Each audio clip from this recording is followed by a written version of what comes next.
Hello everyone, welcome back to my YouTube channel BioBliss. So in this video we are going to discuss about the Golgi body, जो कि endomembrane system का एक part है. ठीक है बेटा, तो आइए देखते हैं.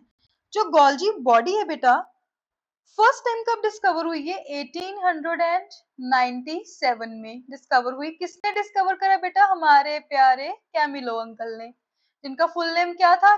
Camillo Golgi. इन्हीं के नाम से तो इसका नाम पड़ा है, गोल्जी बॉडी. ठीक है बेटा, अब देखो, गोल्जी बॉडी को हम गोल्जी कॉम्प्लेक्स भी कहते हैं एंड गोल्जी अपरेटस भी कहते हैं. ठीक है, अब देखो, मैंने आपको कल बताया था कि जो ईआर होती है, that is the largest single membrane bound organelle, वो भी एंडोमेम्ब्रेन सिस्टम का पार्ट थी. अब जो हमारी गोल्जी बॉडी है वो भी एंडोमेम्ब्रेन सिस्टम का पार्ट है, तो ये भी क्या होगी बेटा?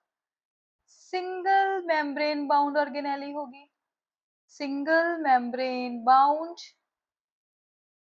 ऑर्गेनेली. इतनी बात क्लियर हुई सभी को?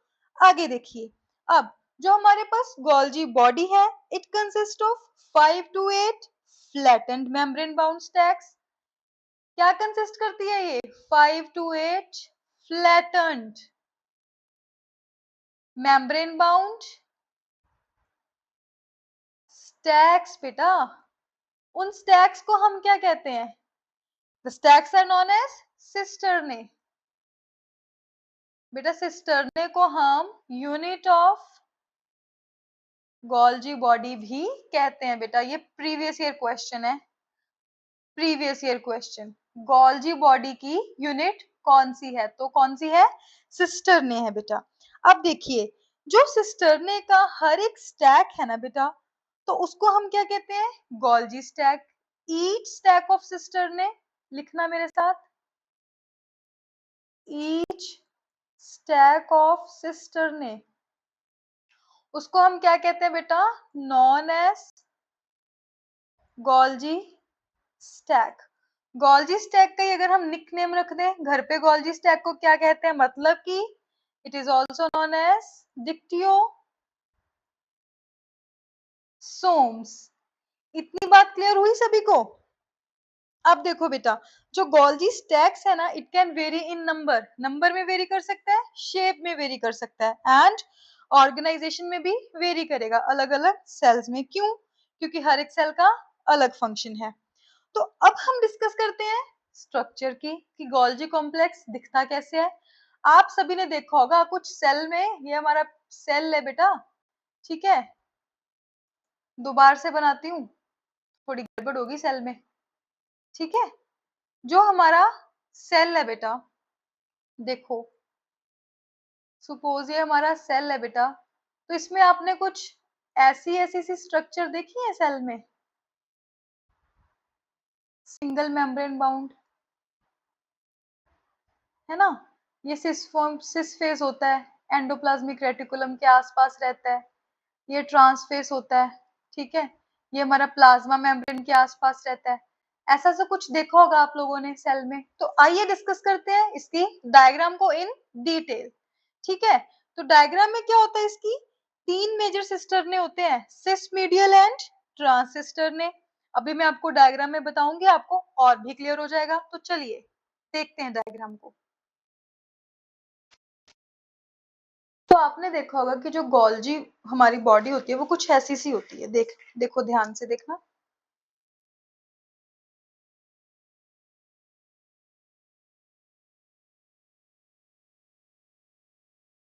ठीक है, स्टैक्स मेरे साथ साथ ड्रॉ करते रहना. ठीक है, थोड़ी सी इसकी थिकनेस ज्यादा होती है. ठीक है,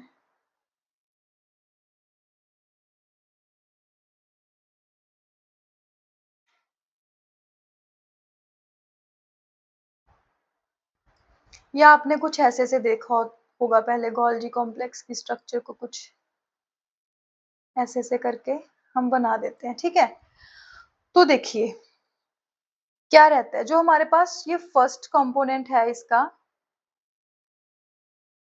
पेन चेंज करती हूँ मैं. ठीक है, तो देखिए, जो ये फर्स्ट कंपोनेंट है ना, इसको ना हम सिस गोल्जी नेटवर्क कहते हैं, सिस गोल्जी नेटवर्क, ठीक है, शॉर्ट में इसको सीजीएन लिखते हैं हम। ठीक है बेटा, जो इसकी सिस साइड होती है ना, ये एंडोप्लाज्मिक रेटिकुलम के साथ एसोसिएटेड होती है बेसिकली, ठीक है, क्योंकि जो एंडोप्लाज्मिक रेटिकुलम ने प्रोटीन्स वगैरह सिंथेसाइज करे तो वो सिस फेस में आते हैं गोल्जी बॉडी के, ठीक है। जो सिस फेस होता है ये कॉन्वेक्स होता है, इसको हम कॉन्वेक्स फेस भी कहते हैं, ठीक है। इसको हम फॉर्मिंग फेस कहते हैं, क्यों? क्योंकि प्रोटीन्स वगैरह को ये रिसीव कर रहा है, ठीक है, एंडोप्लाज्मिक रेटिकुलम से। जो मैंने आपको बोला है कि डायग्राम हमें 3 मेजर सिस्टर्ने के बारे में बताएगी, तो ये पहला सिस्टर्ने है जिसको हम कहते हैं सिस सिस्टर्ना,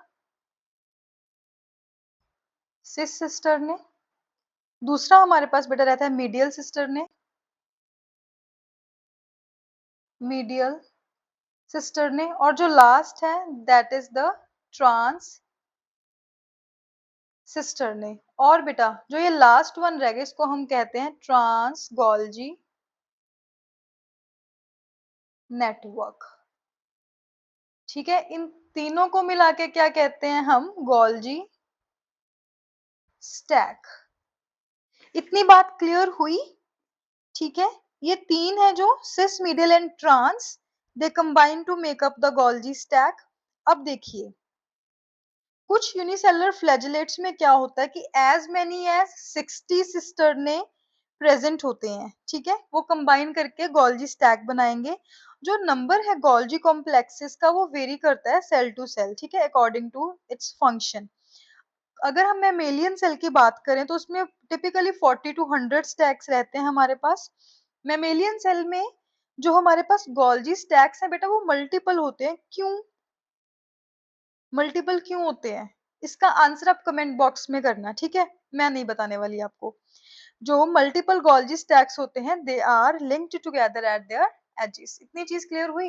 अब देखो, मैं आपको लिखवा भी देती हूँ, ठीक है। यूनिसेलुलर जो फ्लैजेलेट्स होते हैं हमारे पास, यूनिसेलुलर फ्लैजेलेट्स होते हैं, उनमें बेटा अप्रोक्सीमेटली 60 सिस्टर्ने कंबाइन करते हैं गोल्जी स्टैक बनाने के लिए। और जो हमारा मैमल का सेल होता है, मैमेलियन सेल, उसमें वेरी करता है 40 टू 100 स्टैक्स भी हो सकते हैं। इतनी चीज क्लियर हुई? ठीक है, अब देखिए नेक्स्ट मूव करते हैं हम। गोल्जी स्टैक है हमारे पास, जो गोल्जी स्टैक है बेटा, इसके दो डिस्टिंक्ट फेजेस हैं हमारे पास, मैंने आपको ऑलरेडी बता रखा है, दो डिस्टिंक्ट फेजेस हैं। First one is cis face, second one is trans face, ठीक है। तो जो सिस फेस है इसको हम एंट्री फेस या फॉर्मिंग फेस कहते हैं, और जो ट्रांस फेस है उसको हम मैच्योरिंग फेस कहते हैं। इसको लिख लीजिए बेटा, फॉर्मिंग फेस या एंट्री फेज। क्यों कहते हैं? क्योंकि ईआर से जो प्रोटीन सिक्रीट हुए होते हैं वो इसी फेज से गोल्जी कॉम्प्लेक्स में एंटर करते हैं। ट्रांस फेज को मैच्योरिंग फेज क्यों कहते हैं? क्योंकि फिर वो क्या होता है, जो हमारा प्रोटीन रिसीव हुआ है सिस फेज में वो प्रोसेस होगा गोल्जी कॉम्प्लेक्स में, मैच्योर वगैरह होगा, आफ्टर दैट वो ट्रांस फेज के जरिए बाहर निकल जाएगा वेसिकल्स बना के, ठीक है। इतनी चीज क्लियर हुई? अब जो सिस और ट्रांस फेजेस है they are closely associated with special compartments, जिसको हम सिस गोल्जी नेटवर्क कहते हैं एंड ट्रांस गोल्जी नेटवर्क कहते हैं, ठीक है। जो ट्रांस गोल्जी नेटवर्क है हम इसको पहले क्या कहते थे? Golgi complex, ER and lysosome. क्यों? क्योंकि गोल्जी कॉम्प्लेक्स तो यही हमारा गोल्जी बॉडी वाला हो गया, उसके बाद ईआर, ईआर क्यों? क्योंकि एंडोप्लाज्मिक रेटिकुलम से सिक्रीशंस को रिसीव कर रहा है। उसके बाद हम कहते थे इसको लाइसोसोम। लाइसोसोम क्यों? इसके जो हमारे पास वेसिकल्स बनेंगे वो फिर लाइसोसोम्स तक जाते हैं, ठीक है, क्लियर है? ये दोनों आपस में एसोसिएट होते हैं किसकी मदद से? सिस गोल्जी नेटवर्क या फिर ट्रांस गोल्जी नेटवर्क। इतनी चीज क्लियर हुई। उसके बाद देखिए जो प्रोटीन्स एंड लिपिड्स हैं वो एंटर करते हैं सिस गोल्जी नेटवर्क में इन वेसिकुलर ट्यूबुलर क्लस्टर्स जो ईआर से आते हैं हमारे पास, एंड एग्जिट कहाँ से करते हैं, ट्रांस गोल्जी नेटवर्क से। ठीक है, ये मैंने आपको ऑलरेडी बता दिया। अब जो दोनों नेटवर्क्स है they are thought to be important for protein sorting, protein को सॉर्ट आउट करते हैं, दोनों इंपॉर्टेंट है। ठीक है, अब क्या होता है बेटा, प्रोटीन्स जो एंटर करते हैं सीजीएन, या तो वो गोल्जी कॉम्प्लेक्स के आगे चले जाएंगे, या तो वो फर्दर फॉरवर्ड मूव कर जाएंगे। ईआर से प्रोटीन आया कोई हमारे पास, ठीक है, दो चीजें हो सकती हैं, या तो वो गोल्जी कॉम्प्लेक्स में मूव करेगा, ठीक है, या वो ईआर को ही वापस रिटर्न हो जाएगा। इतनी चीज सभी को क्लियर हुई। सिमिलरली जो प्रोटीन एग्जिट कर रहे होते हैं बेटा, ये तो हमारे पास सीन रहता है जो हमारा सिस गोल्जी नेटवर्क है। अब जो प्रोटीन ट्रांस फेज से एग्जिट कर रहे हैं, ट्रांस गोल्जी नेटवर्क से एग्जिट कर रहे हैं, उनके साथ भी दो केस होंगे, या तो वो आगे फर्दर मूव कर जाएंगे, ठीक है, either they will move onward or they can be sorted according to whether they are destined for lysosome, secretory vesicles या cell surface, या फिर उनको हम सॉर्ट करेंगे कि उनको कौन कौन सी ऑर्गेनेली तक हमने पहुंचाना है, कि ये लाइसोसोम को जाएगा, या ये प्लाज्मा मेम्ब्रेन को जाएगा, या किसी सेल सरफेस को जाएगा, ये फिर यहाँ पे हम सॉर्ट करते हैं। क्लियर है सभी को इतनी बात? अब देखिए बेटा आगे देखते हैं, आगे क्या होता है कि जो गोल्जी कॉम्प्लेक्स है, ठीक है, स्पेशली ये प्रोमिनेंट किन सेल्स में होता है, जो सेल स्पेशलाइज्ड होते हैं सिक्रीशन के लिए। आइए समझिए, लिखिए मेरे साथ, लिखते रहना बेटा, बायो लिखने से ही याद होगी, आपको याद करनी पड़ती है बायो, समझनी भी है, समझ के याद करनी है, रट्टा मार के नहीं करनी। समझ कब आएगा, जब सुनोगे लिखोगे साथ में रिवाइज करोगे इसको। तो लिखिए, अब जो गोल्जी कॉम्प्लेक्स है किन सेल्स में ज्यादा होता है, जिन सेल्स को सिक्रीटरी फंक्शन परफॉर्म करना है। बेटा हमने प्लांट की सेल वॉल की कंस्ट्रक्शन देखी थी, प्लांट सेल वॉल की कंस्ट्रक्शन, गोल्जी बॉडी तो थी वो, जो पेक्टिन, प्योर पेक्टिन वहां पे एक्यूमुलेट करवा रही थी। समझ आया सभी को? तो वहां पे भी हमें गोल्जी बॉडीज मिलेंगी। दूसरी एग्जांपल हमारे पास कौन सी रहती है, हमारे प्यारे गोबलेट सेल्स। गॉबलेट सेल्स जो इंटेस्टाइनल एपिथेलियम में होते हैं, क्या सिक्रीट करते हैं, वो म्यूकस सिक्रीट करते हैं। गॉबलेट सेल्स में भी हमें गोल्जी बॉडी की मात्रा ज्यादा मिलेगी बेटा, ठीक है। अब जो ये सेल्स होते हैं ना, यूजुअली क्या होता है बेटा, लार्ज सिक्रीटरी वेसिकल्स हमें मिलते हैं ट्रांस साइड पे, ठीक है। जो हमारे सिक्रीटरी सेल्स होते हैं उनमें हमें लार्ज सिक्रीटरी वेसिकल्स मिलते हैं। लिख लो आप, ऐसे लिखो, इन सच सेल्स क्या होता है, देखिए, large secretory vesicles are found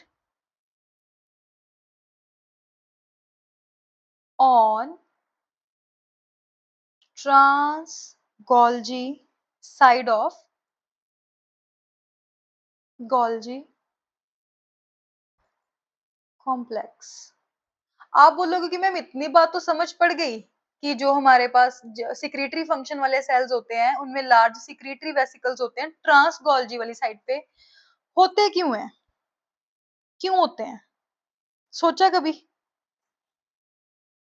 ये इसलिए होते हैं बेटा, देखो जैसे प्रोटीन एंटर करा ईआर से हमारे पास गोल्जी कॉम्प्लेक्स की सिस फेज में आया, फिर उसके बाद सॉर्ट वगैरह हुआ, फिर ट्रांस फेज पे गया।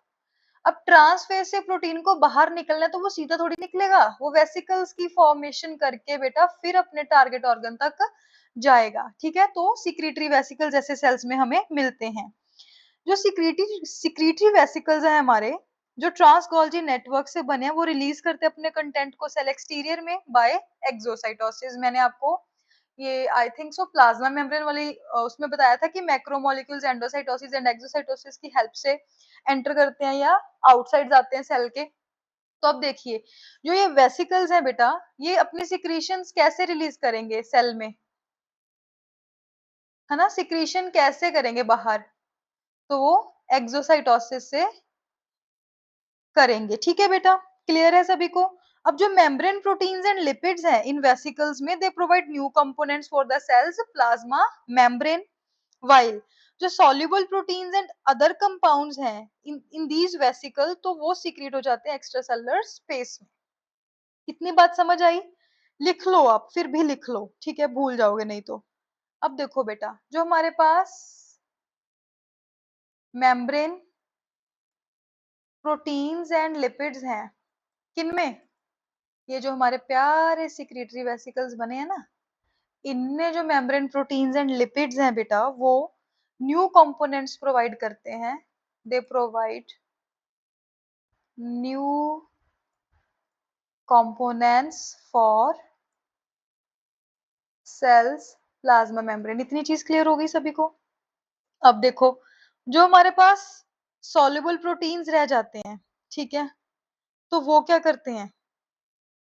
वो वेसिकल्स में जो रह जाते हैं हमारे पास सॉल्युबल प्रोटीन्स बेटा, वो एक्स्ट्रा सेलुलर स्पेस में जाकर के रिलीज हो जाते हैं। इतनी चीज क्लियर हुई? तो अब हम डिस्कस करते हैं फंक्शंस। आखिर गोल्जी बॉडी के फंक्शंस क्या है? एक तो आपको समझ आ गया होगा कि प्रोटीन को उठाते हैं बेचारे, सॉर्ट आउट करते हैं कि किसको कहाँ तक पहुंचाना है, और फिर अपने टारगेट जो ऑर्गेनेली है वहां तक प्रोटीन को ट्रांसपोर्ट करते हैं। लेकिन और भी तो फंक्शन हो सकते हैं, तो आइए डिस्कस करें।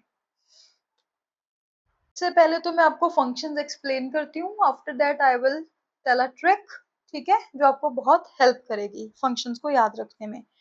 तो सबसे पहले तो हम गोल्जी कॉम्प्लेक्स को, पता है बेटा क्या कहते हैं? Distribution and shipping department for the cells chemical products, क्योंकि ये डिस्ट्रीब्यूट करता है, शिप करता है ना, प्रोटीन्स वगैरह को। तो लिख लीजिए, इसको हम क्या कहते हैं? Distribution and shipping department of cell, ठीक है। उसके बाद दूसरा काम क्या है इसका? जो एंडोप्लाज्मिक रेटिकुलम में प्रोटीन्स एंड लिपिड्स बने हैं, उनको ये मॉडिफाई करता है। It modifies proteins and lipids formed in ER, ठीक है बेटा, एंड उनको प्रिपेयर करता है कि वो एक्सपोर्ट किए जा सके आउटसाइड दी सेल या फिर अदर लोकेशंस ऑफ सेल को, ठीक है, क्लियर है? उसके बाद जो प्रोटीन्स एंड लिपिड्स है ना बेटा, smooth and rough endoplasmic reticulum के, वो बर्ड ऑफ हो जाते हैं, बबल लाइक वेसिकल्स बनते हैं, जो कि साइटोप्लाज्म में मूव करते रहते हैं जब तक कि वो गोल्जी कॉम्प्लेक्स तक नहीं पहुंच जाते। ये मैंने आपको एंडोप्लाज्मिक रेटिकुलम में ट्रांसपोर्ट ऑफ प्रोटीन वाले पार्ट में करवा दिया था, आप वहां से देख सकते हो, ठीक है। उसके बाद बेटा जो वेसिकल्स हैं वो फ्यूज करेंगे गोल्जी मेम्ब्रेन के साथ और रिलीज कर देंगे इंटरनली स्टोर्ड मॉलिक्यूल्स को ऑर्गेनेली में। जब एक बारी वो अंदर चला गया तो कंपाउंड्स फर्दर प्रोसेस होते हैं गोल्जी कॉम्प्लेक्स में, ठीक है। जब ये सारी प्रोसेस कंप्लीट हो जाती है तो जो प्रोडक्ट है that is extruded from the Golgi complex in a vesicle, ठीक है, एंड क्या हो जाता है? Directed to its final destination inside और आउटसाइड द सेल। इतनी बात सभी को समझ में आ गई? आगे देखिए, जो मॉडिफिकेशन होती है मॉलिक्यूल्स की, जो गोल्जी कॉम्प्लेक्स में होती है, it occurs in an orderly fashion. ये कैसे भी नहीं हो जाती कि प्रोटीन आया, जब दिल करा उसको मॉडिफाई कर दिया, ऐसे नहीं होता बेटा, वो एक ऑर्डर्ड फैशन में होती है, ठीक है। तो जो सब्सटेंसेस है ईआर के सिस फेस में ही एंटर करेंगे, ऐसा नहीं है कि ट्रांस फेस में एंटर करेंगे, नहीं बेटा, बिल्कुल नहीं, वो सिस फेस में एंटर करेंगे गोल्जी स्टैक के प्रोसेसिंग के लिए, और ट्रांस फेस से एग्जिट करेंगे, ठीक है। कंसिक्वेंटली क्या होता है बेटा, जो सिस फेस है वो एंडोप्लाज्मिक रेटिकुलम के पास में हमें मिलता है, एंड बेटा जो ट्रांस फेस है वो प्लाज्मा मेम्ब्रेन के पास में मिलता है सेल की। मैंने आपको डायग्राम में ऑलरेडी बता दिया था, राइट? अब देखिए बेटा, जो केमिकल मेकअप है हर एक फेस का वो डिफरेंट है, एंड जो एंजाइम है सिस्टरने के बीच में अलग अलग फेजेस के, वो भी डिस्टिंक्टिव है। इतनी बात क्लियर हो गई क्या? तो अब हम ट्रिक की बात करते हैं कि फंक्शंस को लर्न करने की ट्रिक क्या है। मैम अगर एमसीक्यू आ गया हम तो भूल जाएंगे, है ना, भूलना नहीं है, याद रखना है। तो देखिए कौन सी ट्रिक, आइए लिखिए मेरे साथ। तो देखिए, ग्लाइकोसाइलेशन ऑफ प्रोटीन्स, इसमें क्या होता है बेटा, आप सुन ही लेना, ठीक है। तो अब देखो, जो एन लिंक्ड ओलिगोसेक्राइड चेन्स होती है ना प्रोटीन्स की, हम उनको अल्टर करते हैं, हम नहीं करते एक्चुअली में, वो अल्टर हो जाती हैं as the proteins pass through the Golgi cisternae, ठीक है, फ्रॉम द ईआर। ईआर से जब गोल्जी सिस्टर्ने में आता है हमारे पास प्रोटीन, ठीक है, तो उनकी जो एन लिंक्ड ओलिगोसैकेराइड चेन्स होती हैं वो अल्टर हो जाती हैं। फिर उसके बाद फर्दर मॉडिफिकेशंस होती हैं एन लिंक्ड ओलिगोसैकेराइड की गोल्जी कॉम्प्लेक्स में, जिसकी वजह से हमारे पास दो ब्रॉड क्लासेस बनती हैं एन लिंक्ड ओलिगोसैकेराइड्स की। एक तो कॉम्प्लेक्स ओलिगोसैकेराइड्स बन जाते हैं, एक हाई मैनोज ओलिगोसैकेराइड्स बन जाते हैं बेटा, ठीक है। अब जो हाई मैनोज ओलिगोसैकेराइड्स, उनमें शुगर्स ज्यादा नहीं होते, ठीक है, have no sugars added to them. उसके बाद क्या होता है, हम गोल्जी कॉम्प्लेक्स में जा करके हाई मैनोस वाले जो हमारे पास ओलिगोसैकेराइड्स हैं उनमें किसी भी प्रकार की कोई भी शुगर ऐड नहीं करते। They just contain 2 acetyl glucosamines and many mannose residues. Complex oligosaccharides में क्या होता है, they can contain more than the original 2 N-acetyl glucosamines as well as variable number of galactose and sialic acid residues, ठीक है। कुछ cases में fucose भी हो सकता है बेटा। जो कॉम्प्लेक्स ओलिगोसैकेराइड्स हैं, they are generated by both removal of existing sugar या फिर हम ऐड करते हैं नई शुगर्स को, ठीक है। तो जब ग्लाइकोसाइलेशन में सिर्फ इतनी चीज लिख लो कि गोल्जी कॉम्प्लेक्स में जाके दो ब्रॉड क्लासेस में ये आ जाते हैं। एक तो हमारे पास आता है बेटा कॉम्प्लेक्स ओलिगोसैकेराइड्स, ठीक है, या हमारे पास आता है बेटा हाई मैनोस